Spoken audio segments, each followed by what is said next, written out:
Hey everybody, I am extremely excited for today's conversation because we get to talk about two of my favorite beverages, coffee and beer. And over the past decade, I've gone to so many breweries and just wondered, you have this beautiful space. Why aren't you using it during the earlier part of the day to, attract that, say, coffee crowd, that business crowd who just needs to knock out a little computer work? And you all have somehow figured out, dare I say, the secret of, serving both products. I'm excited to learn a little bit more about why you chose this route and how you've made it work. But first, we're going to begin with some introductions. And Lindsey, because you are to the right of me, you get to tell everybody a little about who you are and what you do in the world of coffee and beer. Okay, well, my name's Lindsey Forkey from Forkey's Brewing and Starling Lounge Coffee Bar and Tap Room. We have a little bit of a unique situation in that we started the coffee shop first. So that wasn't completely because we wanted to, but because it made the most sense financially. We were able to get into a really small space back in 2018 and just get going with the coffee. We had planned to put the brewery in the same building in a different space in that building. It was sort of like a marketplace with some different stores. But things changed and we needed more space desperately, which is a good problem to have. So in our small town of Blissfield, Michigan, we in our little downtown corridor, a bakery opened up for sale. So we spoke to the owners. They were ready to retire. The building had great possibilities. And so we decided to rebrand and move over there. So we did that in January of 2020, which we all know what happens next. We were planning to open about March with the coffee shop and then add the brewery shortly thereafter. And with COVID, everything slowed to a crawl. So we finally reopened the coffee shop in August of 2020, and we just opened our brewery this July. So it took so much longer than we ever thought that it would. We're finally open with both parts of the business. So it's brand new to us. The brewery part is brand new to us. So I'm really excited to hear what everybody else has to say because we're still newbies in this space. And Not I to the think you're but going to have a definitely ton here. of fresh insight for anyone considering this model. So I'm excited to hear what you're going through right now. Well, Thank you. congrats, first off. Thank you.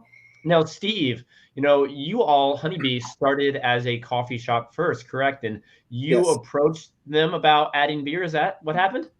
Well, yeah. I had been trying to find a way of opening a brewery for quite a while, and it was just, a lot of people can relate. It's just one dead end after another until finally somebody says, "Oh, hey, that's a great idea." And that happened to be Norris Hill, who owned Honeybee Coffee, and he had always wanted to have a brewery component in coffee shops, but hadn't figured out quite how to make it work. And so between the two of us, we kind of made where my brewery is located is where the roastery used to be. We moved the roastery to a different facility. Um, I'm fortunate in that we currently have 4 locations around East Tennessee with 2 more on the way, um, which means I'm going to be jumping to fill my taps. And all Uh, those locations have beer as well and coffee? right now, 2 have beer. We're working on the beer licenses for the other 2, which we're running into a little bit of good old boy East Tennessee politics. But yeah, and at work, I'm kind of in the same situation with Lindsey. We just started our brewing component in April, so we're brand new to it as well. And yeah, I mean, there are a lot of there are a lot of surprising hurdles that you have to overcome with this model of joining a brewery to an existing coffee shop. Uh, it's I didn't expect it to be as heavy of a lift as it has been to get people to see it as a brewery and not just a coffee shop.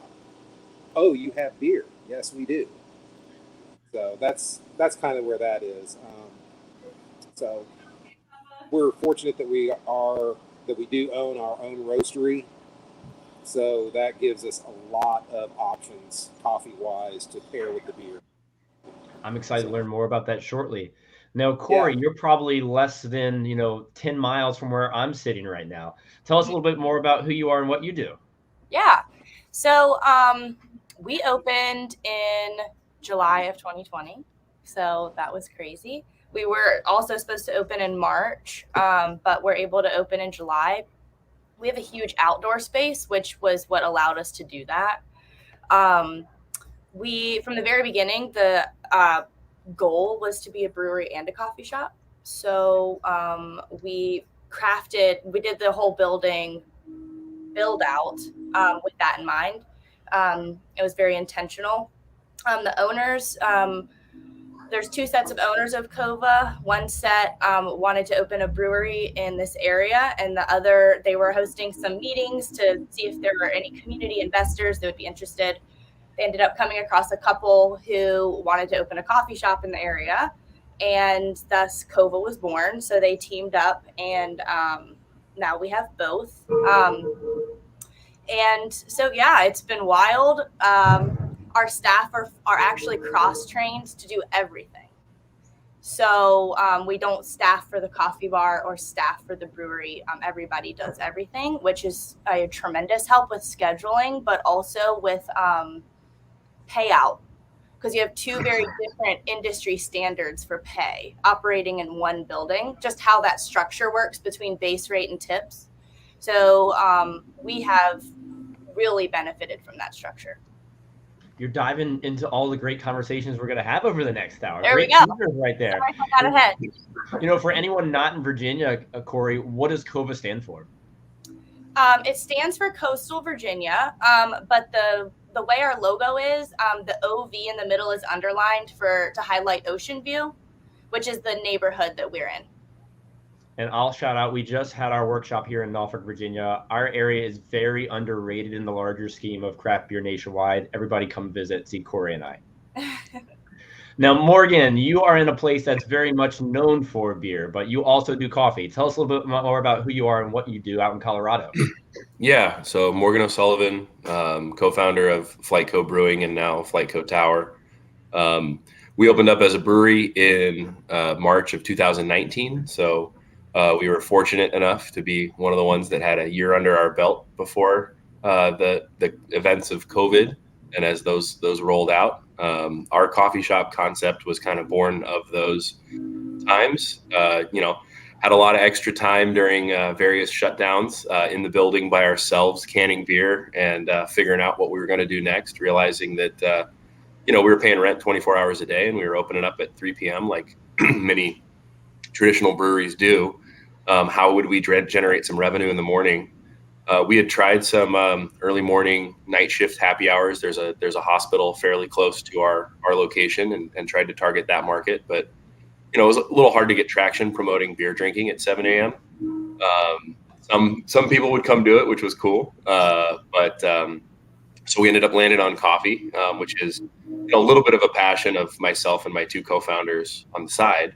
A lot of times we end up making decisions based on, hey, these are our interests. I wonder if they would land with the community. And thankfully they have. So that coffee shop has been going since early, I think we opened that one in February or March of 21 inside of our existing space as Altimeter Coffee Co. And was very well received by the community. So, really feeds a lot of people in early, feeds into busier day parts for lunch and for happy hour and so on. And then we opened our second location on the other side of town about a month and a half ago. And that one, we decided to include the coffee shop from day one. So we're about a month and a half in at Flyteco Tower with the with the coffee and beer component, as well as the full restaurant side as well. And that new location looks gorgeous. Now, Morgan, I think you add a unique third component to this. I mean, we're here today about coffee and beer, but airplanes are a huge component of your business. And, your new location is an old air traffic control tower. So if you had to rank, where they stand in your branding, your messaging, talk about like flying versus coffee versus beer, what gets number one billing? Then, work your way down real quick. Oh man.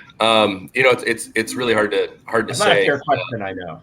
Yeah, no, we're focusing on having a little bit of something for everybody without losing focus on any individual component. Because, you try to focus on too many things and you end up focusing on nothing. I think the aviation is definitely number one for us. Both my partners are pilots. 10% of our profits are donated to various scholarship funds nationwide to help support and really, fuel the fire for the next generation of aviators and aviation industry enthusiasts alike. And so I think that's really the glue that binds everything together. And then really it just comes down to community building. Breweries more and more, and coffee shops are community gathering spaces. It's a place that it's socially acceptable to bring your entire family, whether it's your grandparents, your siblings, your friends, your neighbors, and your kids, and meet and bond over commonalities rather than be divided by your differences over a beer or a coffee. So I think it was somewhat of a natural step for us in our efforts to be a community center of sorts, to be able to provide that, for lack of a better term, meeting space. And I think that the timing for everybody so far that's introduced themselves with the beer and coffee concept is pretty critical from a work from home standpoint. What a great time to be a coffee shop, especially as most breweries are larger than most coffee shops, for people to spread out and work from home and escape, the confines of their four walls and have a little bit of different scenery while still not going into the office. So that's been really cool to see. Yeah, really great unintentional theme we have here. Yes. Now, Chuck, you are the only brewery coffee maker roaster in New Jersey. Is that correct? That's correct. Tell me more about you and what you do. So we opened in 2017, and we opened originally as basically beer and coffee, everything combined. We have we call our people, our servers, beeristas. I love it. They and it's been absolutely terrific. It's we had no idea what to expect in terms of like how we run this model, because it was just so rare, especially in 2017. There were only a handful of breweries doing this. But it's one of the cool things. But there's we're the only one in New Jersey because we've been grandfathered in. So the state does not allow any other brewery. There's 140 breweries in the state of New Jersey. The state of New Jersey has outlawed coffee at breweries, believe it or not. So that's a whole nother. And we're suing the state of New Jersey right now. So, but in terms of the coffee, it started as 15% of our business into 2017. It is now 47% of our business. Wow. I think that is due in large part to adding our roastery. So during COVID, when our tasting room was shut down, we did a major expansion area, right in. So we have a big, our roastery is right on site, and we have a big, window viewing in, just like our brewery, into when we're roasting. We roast 3 times a week, and it really goes hand in hand. It's a product that's made on site that really complements the beer business, and it's been. I don't know. It's been wonderful, but it's been challenging at the same time to be able to navigate these two like a hybrid business. Well, thanks for being here, Chuck. I'm really excited for this conversation. Now, often we talk to people in the beer industry and they have that really instrumental experience where it just made them want to work in craft beer. But I don't want to talk about that right now. I want to hear, looking at the coffee side of your business, what made you want to add coffee into the mix, and what makes you so passionate about that side of what you're doing? And at this point, anyone just jump in and let's learn. I'll go first. I was a barista, so that helped things along. I was a barista in my early 20s. It was always like one of my very favorite jobs, just because you meet so many cool people doing so many different things from all walks of life. And I'm a writer, so I love people watching. I love, finding my next character. So I had just always missed it. It's like all my grown-up jobs just weren't like fulfilling that role. And I was home with my little kids and thought, we can't really do the beer right now, which is what we ultimately want to do. It was just way too expensive of a project. So let's just start. We started the coffee shop first, and that was kind of, it just was something that we thought would be fun, not necessarily even something that we were thinking was going to add to the brewery, as much as just, this might be fun for us to try. So you chose coffee first. Were there less barriers to entry on the coffee side of things? Yes, for sure. Mm-hmm. Just because I think I knew kind of what we needed to do to set it up, and financially we were able to fund it, whereas we knew the brewery was going to take us a while, and we thought, this will be a fun step in the door get kind of a building for all of this and then learn whether a brewery was even really possible or feasible. And on the beer side of things, was beer ultimately on the business plan, or was it like yeah, a big that was pretty much the real goal, because my husband was home brewing and my uncle had a bar when I was little. So it was like something that we had always talked about. Like that would be so fun to have, not really a bar, but once we started getting into craft beer, it's like a brewery would be so cool. And he loved brewing. So that was really where we were always headed. But yeah, it was definitely an unknown at first because we did everything on our own. And it's like, how are we going to do this? How are we going to afford this? But we made it happen somehow.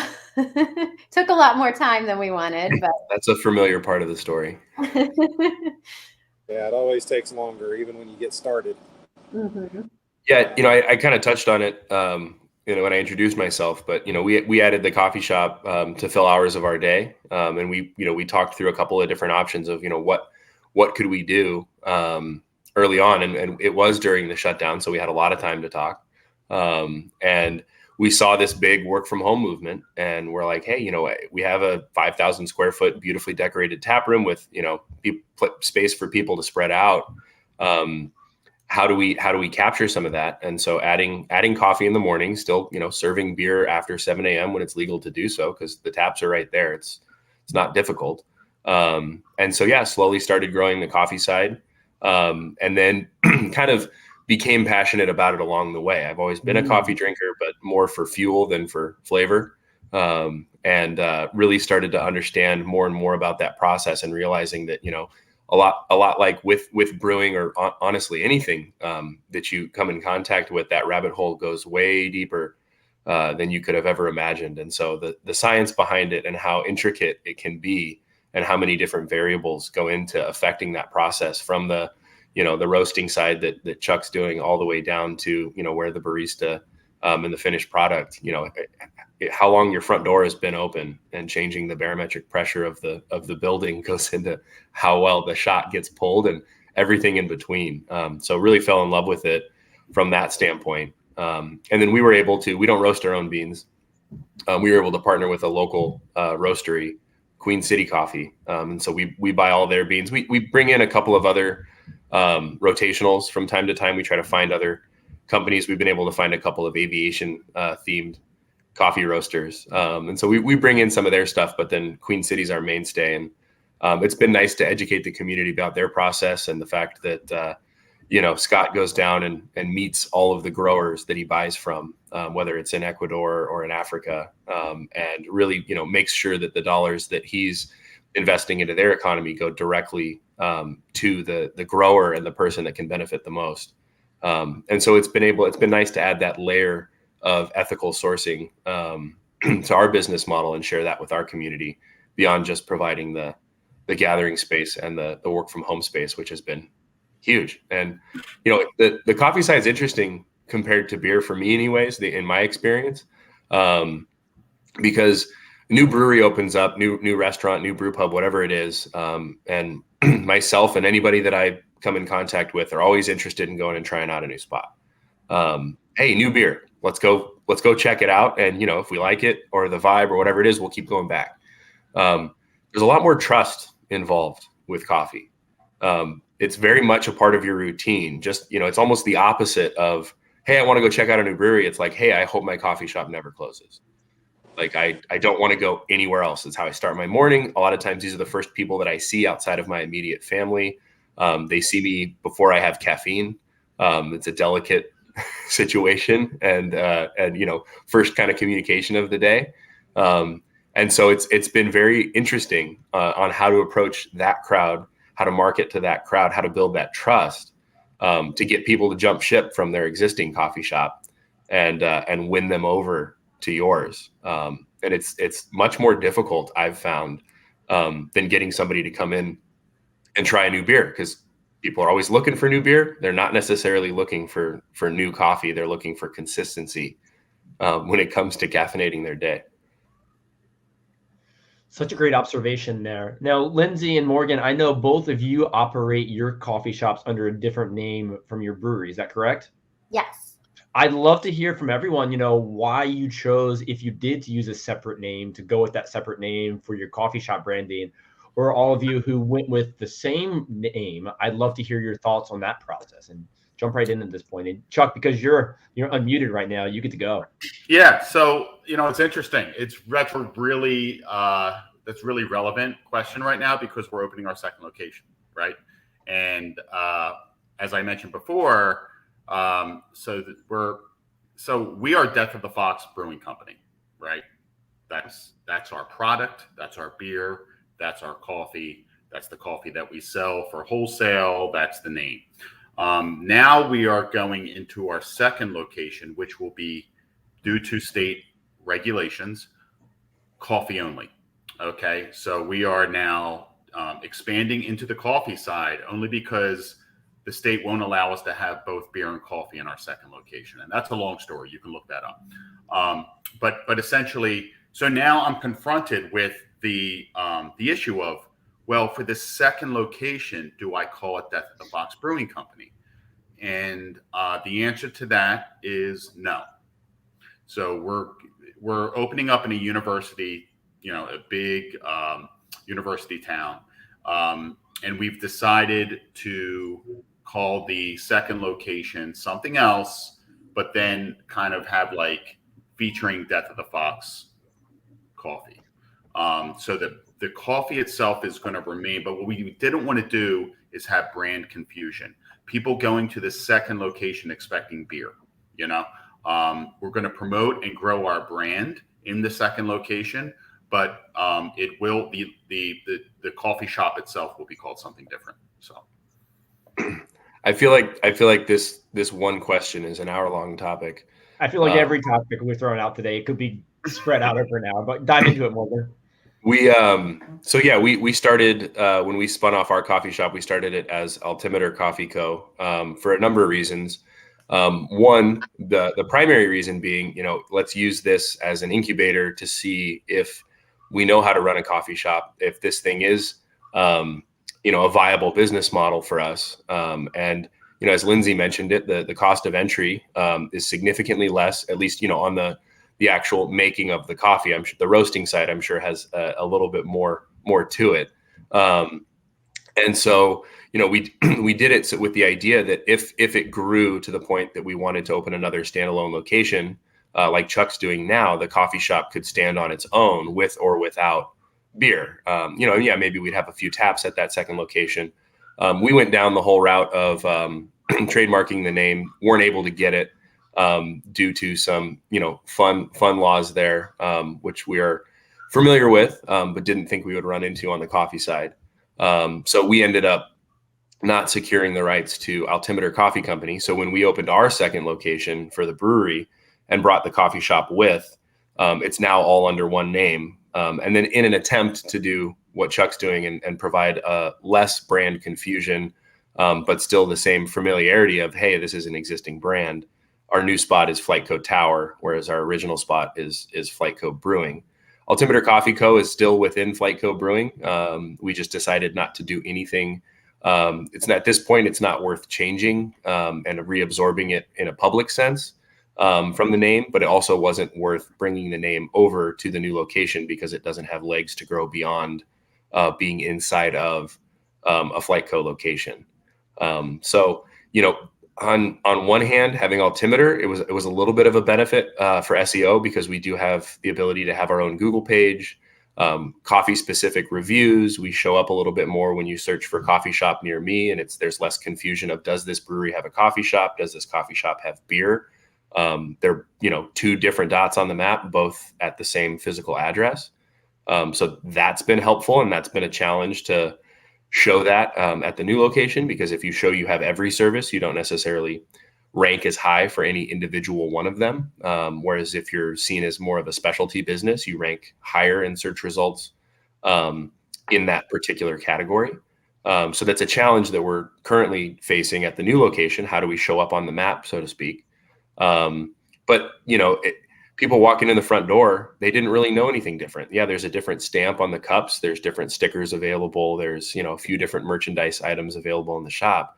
But other than that, they were they were in a brewery, and our biggest challenge was retraining. I think somebody had mentioned it earlier, but retraining our customers. I think it was Steve, that, you went the other way where you had to train people. Yes, we do have beer. And we experienced the opposite. We had to train them. Yes, we do have coffee. Because, even 6 months to a year after the coffee shop had opened, I would still have regulars finally ask, what's the coffee brewer up front for? What's that, La Marzocco sitting there for? It's like, well, we're a coffee shop in the morning. Oh, really? When did you guys do that? It's like you've been walking by that giant silver machine for 9 months. So I don't know, even after doing it all of the different ways, going brewery and then coffee shop, opening a brewery with a coffee shop in it already, branding them differently, branding them the same. I don't know which way is necessarily better. It's still a little confusing for me. We've tried it all, and it's easier this time being in some sense being one entity. And so doing it all over again. Yeah, maybe that's the way I would do it, but I'm still not quite sold on one way or the other than the simplicity of having one name as opposed to having two. I love the thought process there, Morgan. And Corrie, a moment ago, I saw you nodding your head pretty heavily. What's going through your brain right now? I was just identifying with the SEO. There's a Starbucks over a bridge, so right down the street from us, and we would stand at COVA and type in coffee shop near me, and the first thing that popped up was Starbucks. And so that was eye-opening. And obviously they're a corporate giant, and they have a huge team of people to figure out SEO and how they're at the top of everybody's Google search. But it was interesting that we were like standing in our location. So we changed all of our online descriptions as coffee shop for a year. And it really helped. We also started out with just COVA Brewing on our building, and actually ended up adding a little section to our signage on the front of our shop that says "and coffee house." And we saw a huge amount of people, because people would drive by and say, "I didn't know you had coffee. I didn't know you had coffee." I'm so glad that you did that, because I remember the first time I visited, I was like, why don't they have coffee listed anywhere? Then I've come recently and seeing it up there again is fantastic. It made a big difference. So yeah, that was really important. We put you choose to go giant letters in our front window that said beer, coffee, food, because we added a food concept as well, because nobody knew. And we were struggling with, even that was with the one where we did have the separate brands and the SEO going for us for coffee shop searches, and people still, and we got 35,000 cars a day going by the front door. And it's like, let's capture some of those eyes. And that was a big turning point for us as well. Yeah. Well, Lindsey, I'd love to, Steve, go ahead. We've always had kind of the thing where, we didn't know you had beer. Well, there's always been beer taps here. It's just been other people's beer. Now it's ours, but you guys brew your own. Yeah, we do. And I'm going to go a little bit mobile here so I can show you why that's kind of a silly thing to say. Because here we are in my brewery, and if you look over my shoulder, we didn't cover those windows when we built out. And so, it's the whole idea of getting people to see us as a brewery. I don't know, but it is. There's no silver bullet there. We have 15 barrel brew tanks sitting in the middle of our brewery, and I get people sitting in asking all the time, so do you guys make your own beer? Yeah, exactly. No, people have no idea. They just don't know. And that's that's a welcome challenge. And no matter what you do in terms of messaging, you're gonna miss somebody. You can never discount the fact that or underestimate someone's ability to not see the obvious. Yeah. Right. No, Lindsey, I'd love to learn a little bit more, because you launched as a coffee shop, added the brewery, and you operate under two different names still? Yes. So we were a little unsure if that was the right move to make. I'm glad that we did it that way. So we're Starling Lounge, Coffee Bar, and Tap Room. And the reason that we originally chose that was because we thought before we were going to be able to brew our own beer, we would have guest beers on tap. Well, it turns out that in our tiny town, there's no licensing for us to have anything but our own beer. So that plan went south. So that was like originally why we were going to separate them. But we have a 2-barrel system for the brewery. And so we're really small, and hopefully we'll grow from there. So this gives us a little bit more flexibility to possibly move the brewery somewhere else and still be a tap room at Starling Lounge. So carrying our beers, maybe even eventually other people's beers or wine or whatever. But just gives us the flexibility with the brewery to kind of take it out of there if need be. Awesome. Thanks, Lindsey. Now, it's really interesting looking at, go ahead, Steve. I wanted to throw in the reason that we stayed with Honeybee, honestly, purely political, because we would have changed the name to something else. We would have had to go through the meat grinder of local politics to get our beer license re-established. So it's like, Honeybee, besides it's already a very well-recognized brand around East Tennessee. People, you say Honeybee Coffee, everybody goes, oh, the one on Sevier Avenue or the one out west? You know, people know. And that's actually been a big help to us, but it's also been the other side of that coin is we're known for coffee. Mm-hmm. That's a great transition there, Steve. One quick thing I'd like to add on. The folks over at COVA Design put out a really neat book. It's called the Beyond Beer Handbook, which is a really great tool to consider when you're launching a new product, whether it's coffee or something else to your repertoire. Really a lot of neat thoughts to consider when you're adding something. I think it kind of touches on a lot that you all have touched on would be valuable to anyone listening. But Steve, you brought up a neat challenge. You said when people think Honeybee, they think coffee. And some of you started as coffee shops, added beer. Some of you started as breweries, added coffee. Then a couple of you, started with both products. How do you, this is a big question we could probably spend multiple hours discussing, but how do you, one, target your audience to attract the right person for those coffee shop hours or those brewery hours? And in doing so, how do you educate each of the other products while they're there so they will support you on both fronts? Chuck, you're up. That was a quick that was really the key. I mean, it was really when 2017 when we opened, the customer education piece and trying to explain to people that we were both, and every other brewery in the entire region opens at like 3, 4, 5 o'clock at night, and people knew Death of the Fox primarily as a brewery. And that was kind of like only because that's what they could process, right? Like it can't be both. I can't like, what does that mean? Like we had a lot of people who thought that we just served coffee beers, right? So like we serve coffee stouts, we serve coffee pilsners, like we serve latte stouts. Like no. It's actually what I found, one of the most surprising things to me was that, I was expecting that before we opened the business that, coffee would kind of get us through to like noon and then, everybody would start drinking beer. And then by the end of the day, it would just be all beer. It would be like a coffee primarily, the first half of the day. And then people drink coffee all day, all night long. Okay. We'll pause for a quick second. Does everybody else see that as well? Just a show of hands. Is coffee an all-day beverage at your business? Or do you see that, concrete transition? We get people in at 10 o'clock at night getting a double espresso. I'm like, are you on your way to work? I hope so, because if you're on your way to bed, you're kind of not going to go there. So, I mean, what I didn't expect is coffee. 40% of our coffee is sold after 2 o'clock in the afternoon. Wow.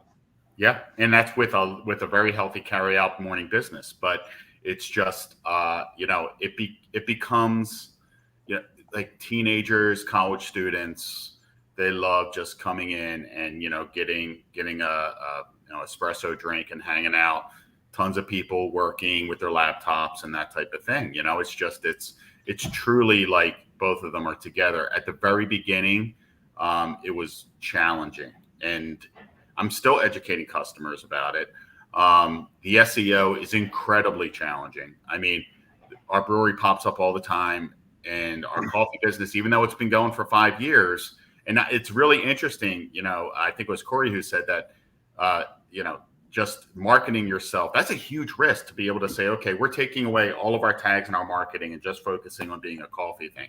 Like that's really interesting. But man, then that's half of your business. But I think as time goes by, it's getting better and better in terms of people really, not just people, but also, algorithms to be able to understand truly what we are. So, and Chuck, outside of the teenagers, how much overlap is there from your coffee audience in your beer crowd? Oh man, people will come at 11 o'clock on a Saturday or Sunday morning, and they'll start off with coffee and then go right into beer. The other thing that is very popular here is private events like wedding showers and baby showers and all that kind of stuff, because it's truly like it's a brunch. Like they bring in brunch and catering and all of that stuff, and it's just so they can have the option for both. And the last thing I will say is providing that non-alcoholic option. Like in Jersey, we're not allowed to do food. Breweries are not allowed to serve food, period. It's a law. But to be able to provide that non-alcoholic option for people is huge, because you might have a family coming in, and she drinks and he doesn't, and this is a perfect place for them. Yeah, I went to Corrie's place, COVA Brewing, a few weeks ago, and I had a nice flight. My friend had a beer, my wife had a coffee, and my kid had a cupcake. It was awesome. So it's nice to have those options, because it does keep people hanging out longer. I wanted to throw something out that Chuck mentioned audience, and something that was also a challenge for us was in educating our staff, because we come from a strictly coffee background, that yes, there's a lot of overlap in the personalities of coffee drinkers and beer drinkers, but the motivations are 180 degrees apart. Coffee drinkers want to come in, put their earbuds in, and sit on their laptop and be left alone with their latte. Beer drinkers want you to stand there and talk to them about the beer. They want to know who you are as a brewer or a barista and what your story is. Coffee drinkers don't really care so much. So you have this completely opposite audience that you're trying to deal with and cater to both. And your staff has to be really sensitive to those motivations. Lindsey, what are your thoughts on that? This is so true. And this is like what we're dealing with right now, because we've been coffee for so long. Our staff is trained on coffee. We have excellent baristas.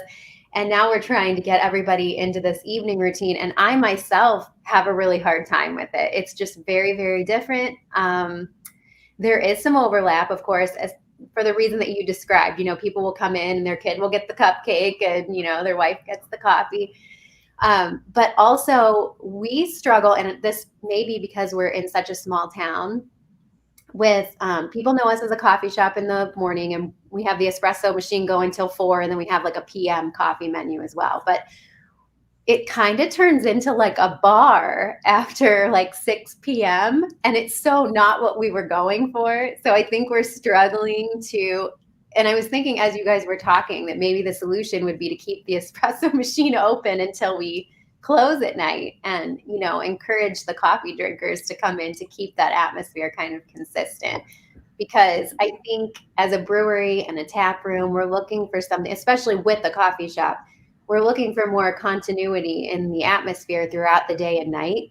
And I think what we struggle with as a staff and, just as people who created this thing is it kind of turns into something that feels a little bit different. There need to be some adjustments there. So Lindsey, your coffee shop is referred to as Starling Lounge. Is that correct? Mm-hmm. Forsche Brewing. So at 4 o'clock in the afternoon, are you flipping the sign on the door, and is it completely swapping the vibe? No, so we're trying not to. So it's always Starling Lounge, because Starling Lounge is really the venue, and then we have the coffee shop. And I was thinking as Morgan was talking, like we're very similar. We have the direct trade coffee, and we focus on everything local. So we collaborate with local businesses, and we have this whole vibe that's rooted in like integrity and ethics. And our beer, we feel the same way about that. So we want this to kind of go all the way through the night. And yeah, it's been a very interesting transition, because we're still Starling Lounge. The espresso machine will go off at 4, And then we have things like cold brew and, all these other drinks that we can make, tea-based drinks. We have to figure out what's going to happen as it gets colder here because people aren't going to want the cold brew. Trying to figure out how to keep that going as Starling Lounge and not just Four Keys Brewing. So it's a weird, I have no answers for that one. We're still really trying to figure it out. I have a question for the group because it's kind of hitting on something that we've been struggling with, I would say. So we at both locations, a coffee shop closes at 2 because traditionally for us, the majority of our business has been in the morning. And also we've arbitrarily decided that. I was really intrigued to hear from Chuck that, was it 40% of your sales are after 2 p.m.? So that set some alarm bells off in my head. The reason that we've done that, we don't have everybody cross-trained. We have quite a few people who are. Usually we take baristas and then cross-train them behind the bar, simply because pouring beer is a little bit simpler of a task than the other way around. And we do have a PM coffee menu. Cold brew is still available. Tea is still available. All the simple things. We keep a pot of house coffee going. How do you guys handle, and Chuck, I guess you specifically, since you guys are so busy on the coffee side, how do you handle staffing around that? Because when we get busy, we can be pretty minimally staffed. We can have 1 to 2 bartenders pouring beer, and we have a little sandwich shop that we have to put somebody behind making sandwiches. But pouring a beer, turning around and giving it to somebody is a matter of seconds. Making a coffee drink, especially using that espresso machine, takes significantly longer and can build that. I would foresee it building a line that might be difficult to catch up with, especially during those peak hours. And so I'm just curious, how do you guys balance that? Fantastic question, Morgan. So, it's a very simple answer to a very complicated question. Hire great people, really skilled, good people. And you know what? Sometimes you have to kiss a frog. We had people come in and they just, I know within 3 days whether they're going to make it or not, to be honest with you, because, it's like having to deal with, there's a certain skill set, and I hate to use the term multitasking, but it's absolutely required. Like you have to be able to, do a London fog and remember all of the syrup additions and all of this and that, and then also remember somebody's 4 flight numbers, that for and it's just some people. I don't know. I think that what I do is I try to make it the least complicated for the customer. Okay. Mm-hmm. The customer shouldn't have to look at their watch and go, at least this is my philosophy. Mm-hmm. Look at the watch and go, oh, well, this isn't available. This is not available because of the time, this, that, and that.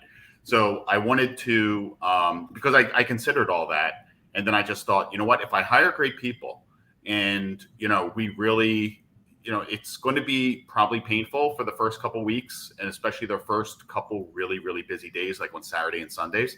But, either they're going to get it or they're not. And you know what, the thing is, we have all that considered. We have really low turnover here. We have people who have been here 3-4 years, and they love it. And the weird thing, and I'm sure you guys are dealing with this, the strangest thing about that is that people tip less on coffee than they do beer, right? So, even though an espresso drink is so much more, it takes longer and it takes more skill than pouring a beer. People have a tendency to tip more on beer because it's alcohol. And so, I just tell people that straight from this. I'm like, you're going to have to work harder for the coffee, but you're going to get tipped on the beer. So part of that balancing is making sure people have shifts, that they have AM shifts and PM shifts, that they can make money. Because if I have people just working AM shifts, they're not getting the tips. So that's another requirement that I make. That when we hire people, we're like, you have to work, 1 to 2 AM and PM shifts. You can't just work one or the other. Chuck, I love that you refer to your staff as beeristas. So obviously, your team is cross-trained.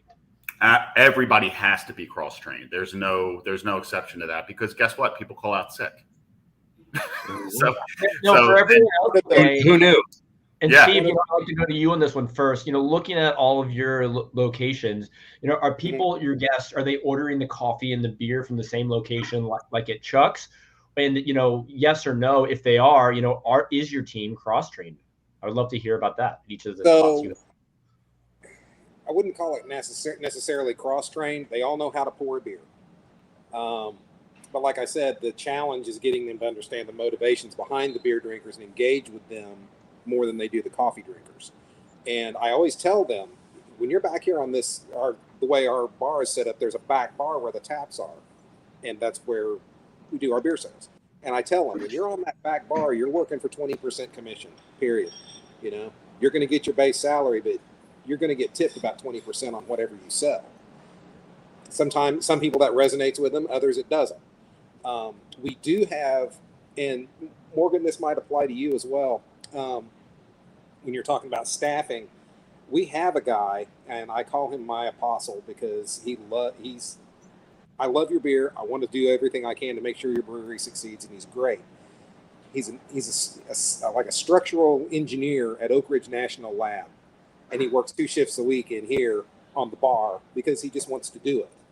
But he's great, and he's so engaged that we see a significant hike in beer sales on his shifts because he's there and engaged with the beer and bringing them along.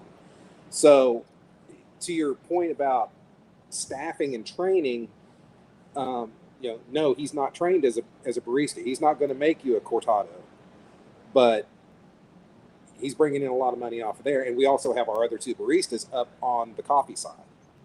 So in terms of, Andreas is really valuable to us, even though he can't do the coffee side of it. But he's also somebody that is invested in the brand, and he doesn't need the money. He's doing it just because he likes it. And I would say if you could find 2 or 3 people like that are willing to work a shift or 2 a week on your busy nights, then isn't that why we're all in the beer industry? Because we don't want to make money? Yeah, right. That is usually the case. Chuck, one more follow-up on that. With your PM coffee sales, did you see that initially when you first opened? I know you've had that model the whole time, it sounds like, where you had it, and I completely agree, right? Avoiding customer confusion is paramount. And this is why our coffee shop closing and having certain services available at certain hours, really the only one that's explainable to customers is, the kitchen closes at a certain time and the bar closes at a different time. People are familiar with that. That makes sense to people. Beyond that, none of it makes sense to them. And it's always pained me because, we try to build our whole model around how do we say yes, right? Right. And even if it's a no, how does it sound like a yes? Right. But, it's, what I do have, and the coffee PM menu does help a little bit with that. But did you see that, after PM sales volume relative to your total volume kind of initially, or was that something that you built? I would say it was close to maybe 25% initially. Okay. In that range, for the PM sales. The interesting thing is that, especially since opening the roastery 2 years ago, our overall coffee sales have gone from roughly a third of our total revenue up to 47% this last quarter. And we are seeing, the beer is doing well, but it's just like this. The coffee is going like that. Because and we've seen the same type of shift where we started out with very small coffee sales because we added it after the fact and had to retrain our customer base. And so we've seen the beer side hold steady, grow a little bit, as you would hope and expect, being in our 3rd year of business now, but or 4th, I guess. We've celebrated our 3rd anniversary. But yeah, that coffee side has gotten consistently busier. Yeah. And so I guess the purpose of my question is, if we decided to be open after 2 p.m. on the coffee side, would you see there being a little bit of a lag where we would have to make that investment, whether it's in having a barista there or the cross training, and expect to see those sales come, 6 to 12 months down the road before it's fully justified? I think it probably would be sooner, believe it or not. I think it's just educating your customers is the most important thing. And yes, I would strongly recommend, I understand, like we have specialists as well. But we go through a rigorous, it takes 2 weeks essentially to get most people up to speed to be able to make a really good, latte or cappuccino, what have you. That's usually the steamed milk and all of that stuff. The espresso is usually the most challenging aspect of it. But I would say it's well worth the investment. And, it's just have a rigorous training program.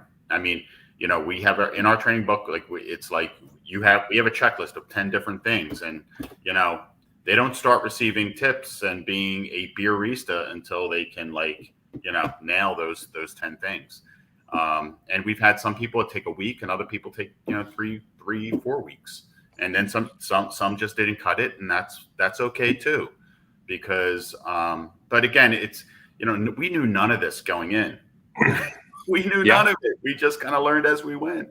But now we have a very good idea of that skill set that we need, and really that's once you have that, then it makes everything else so much easier because you have the capability to do it, and and also you're maximizing the utility out of your capital investment, your equipment.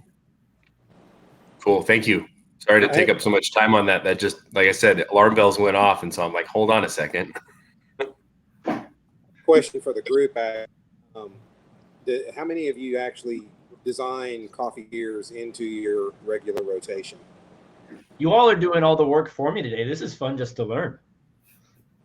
So really, yeah, we try to have at least one, and switch it up. And then it started to turn into a seasonal thing where we'll have our lighter coffee beers in warmer seasons and a darker coffee beer in colder seasons. But yeah, we usually have one.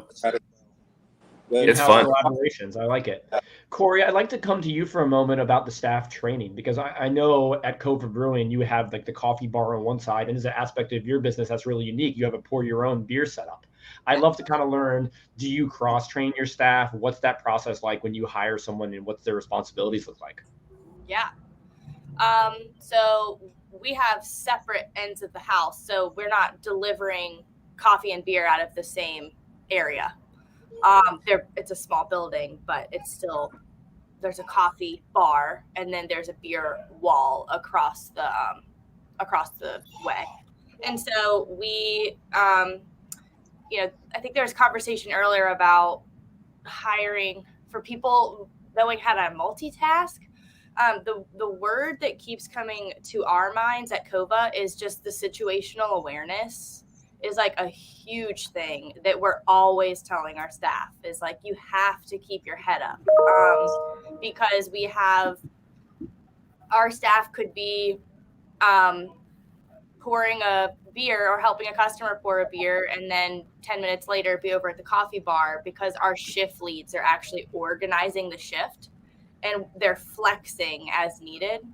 And it works really well because it connects our two integral parts of our business. We don't want it to feel like, oh, this is COVA Brewery. Oh, and this is COVA Coffee Shop. We want it all to feel like COVA. So it was very intentional to cross-train everyone. It's very intentional to not schedule people to only work the coffee bar or only work the beer wall on a shift because it makes it feel connected.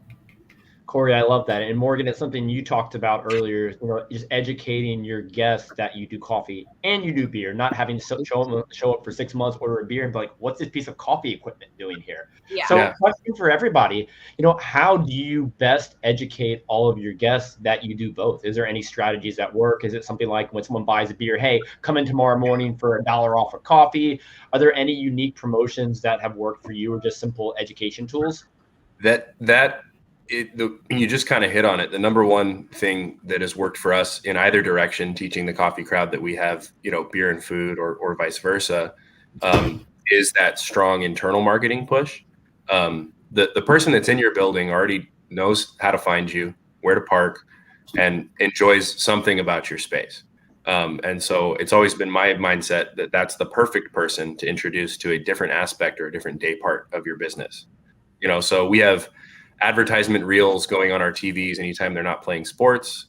We make sure to have a lot of posters up in the building that are advertising the day parts or the specials or whatever that we aren't as busy for. So if lunch is not as busy as we want it to be, we're plastering those TVs and the bathroom stalls and anywhere we put our posters with what we offer for lunch.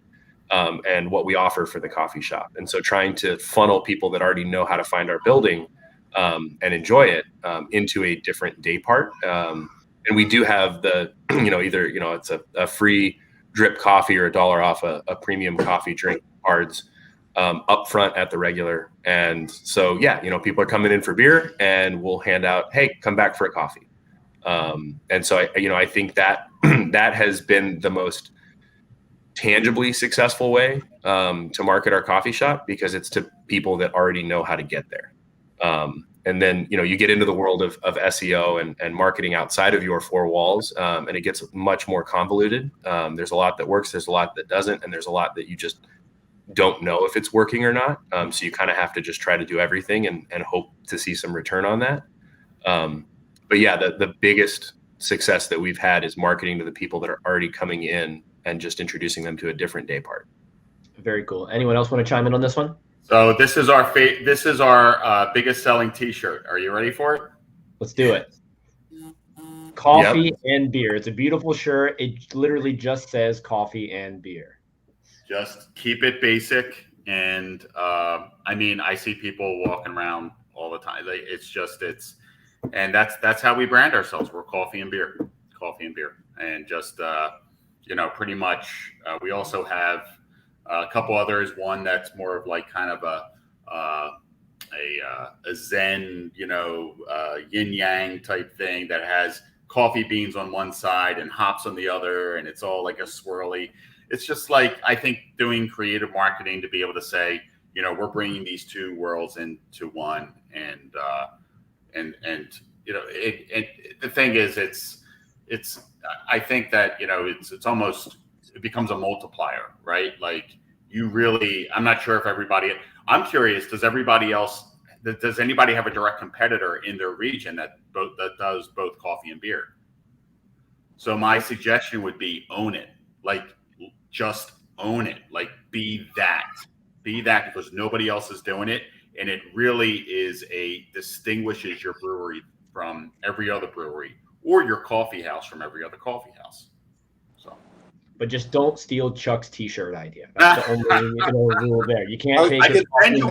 You can wear it. Ours will have a Flyteco logo on it, so it'll be completely different. It'll have an airplane in the middle. Come on. Exactly. Put a plane on it. Yeah. Well, love it. This has been a fantastic conversation. I think we could probably have extended this until happy hour later today and crack some beers open. But, I want to conclude with one final question, because you all have successfully found a way to offer both products at your business and, making your most loyal customers even better customers. And I absolutely love that. Now, we'll start with you, Lindsey, because we began this with you. For anyone considering offering coffee at their brewery right now, what's one question you would encourage them to ask themselves before diving deeper into that? Ooh, that's a good one. And I did throw you on the spot. If anybody else has a question. I actually have a good answer for this, I think. So I have little kids. My husband, who is the brewer, works a full-time job at EMS, so he works 24-hour shifts a couple times a week. We really struggle to find time to do anything outside of this business. So I think the biggest question I would ask myself is, if you are going to do both coffee and beer, you're taking on a massive morning to night operation. And I know everybody's situation is a little different. We're in a small town, so we do a lot of this ourselves. We do have baristas, but we don't have, we work the tap room most Friday and Saturday nights by ourselves. And our kids are there in the basement watching a movie. It's very unique. And then sometimes we have to turn around and, we're there right away in the morning too. So I think before you bite this off, make sure that you can do it and that you can handle it emotionally and mentally. And also the advice that I would give on that is don't be afraid to start smaller than you think you should and build up from there. And that's, I think, what we did right. And probably the only reason that we're handling this at all is we started really small and we kept scaling up. Every time we could add something new, we would. Every time we could add more hours, we would. And right now our tap rooms only open in the evening from Thursday to Saturday. We know that we're going to extend those hours eventually, but we're just waiting until a time where we feel comfortable with what we're doing and have enough staff to cover everything. So yeah, that's what I would say. Just That's fantastic insight, Lindsey. Congrats on everything. And Steve, your turn. What's the question they should be asking right now? They should probably be asking, to my mind, the staffing questions that I've presented the whole hour is, how are you going to handle that? Because, like I said, you're dealing with two very different motivations for your customers being there. And how are you going to make sure that your staff can handle both of those motivations equally well and still be able to stay on top of, their coffee recipes, pouring the right amount, pouring the beers for the people in a timely manner and staying on top of all that. Get that training in mind before you start. Very fantastic point there. Corrie, you're up. And you are on mute. Sorry, I have to confess, I was being right at 12. My mind switched to something else, and I was responding to an email. Are we giving our request, our advice? Yeah, for anyone considering adding coffee to their brewery, is there a question they should be asking themselves before diving in? Yeah, I think I would echo what Lindsey said, that you are open a lot. And you will be a business, pretty much no business is open that much. Like, honestly, from 6 or 7 a.m. to 9 or 10 p.m. at night. I mean, even think about retail establishments. Like, no one's open this long. And so you need to think about how you're going to structure who's going to cover the needs of the business, because your general manager, who's myself, cannot do it all that time, be on call, be available for questions. And so there has to be structure around who is going to field what's going on so that you don't burn out your people, because one person can't be on call for all that time. Very good point there. Morgan, you're up. That's an interesting one. Yeah, I mean, I definitely agree that the sheer number of hours of operation and not having downtime is a big part of it. There's whether it's cleaning the tap room, doing a deep clean. For us on the brewing side, something that I think, to piggyback off of that you should be very aware of is when you plans for expansion, getting into canning, getting into distribution, and planning your brew days. We used to bring a mobile canning line in during COVID and a little bit after that to be able to package our beer, more effectively than doing it by hand with the crowling machine. And that's not really an option now because you can't bring a canning line in while people are hanging out in a coffee shop. You can be banging around in the back, cleaning kegs and transferring beer. That's fine. If anything, it kind of adds to the vibe of the brewery coffee shop that people are looking for. But you bring in that four-head wild goose and fire it up, and you're depalletizing cans, and it's very loud, and it's not possible. And so we've had to pivot and look at contract brewing and packaging offsite to be able to meet our distribution demands. And that was not something I think that we originally foresaw when we opened the coffee shop. And so just planning ahead for those things, that you are open all the time. You're basically a 24-hour business at that point. And so, scheduling in where is your downtime, where are you going to clean, when are you going to can, is really crucial. And no matter how much you plan it out, you're still going to have to pivot. It's not going to be the way that that plan will never go accordingly. But yeah, I think that's probably the biggest question is how to find time for everything else, because it takes a lot more to run the business than just being open. And when you're open all the time, you have less time to do it. We might need to bring in someone from IHOP or Waffle House to understand best practices for operating 24 hours. I can't imagine. Chuck, last but not least. So yeah, everything that everybody mentioned, I will emphasize that, I mean, the fact that you're open so many hours, make sure you budget for that.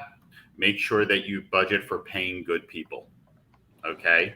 So you are, that you don't understaff it, right? That you have, and that, you want your people to stick around. And so make sure that you consider that in when you, because I think that a lot of people kind of under budget the personnel and thinking, oh, we can do everything ourselves, or, I can bring in this person or that person or this part-timer. You're going to have to hire a couple full-time people. You're just going to have to do it. You can't do it with all part-time people. So that would be one thing. The other thing really is don't neglect one aspect of the business or the other. Okay. Your coffee and beer do both very well. Don't be like primarily a brewery that does a little bit of coffee because you need to, because you want to, like, truly, understand that your coffee is as important as your beer, and your beer is as important as your coffee. So want to make sure that they are balanced, just don't have one as an adjunct versus another. So just, I would tell somebody, be prepared, make sure you do your homework, budget appropriately, and own both. No, I love that advice, Chuck. And it's fun, how we talk for an hour, that we have these final questions and we touch on, nearly 10 different topics that we haven't even talked about yet. We talked about personal balance, training, staffing, how your coffee impacts your brewing operation and vice versa, budget, retention. There's so many things to consider. And I think that's almost the moral of today's story. If you're going to launch both products, it's going to take a lot of work. And I appreciate all of you sharing all your insight. Lindsey, Steve, Corrie, Morgan, and Chuck, you all have been fantastic. I appreciate all of you. And I actually hope to share a coffee and beer at your establishments at some point over time. So I'm looking forward to that and really appreciate you all. Cheers, everybody. Cheers. Take care. Thanks, guys. Thank you.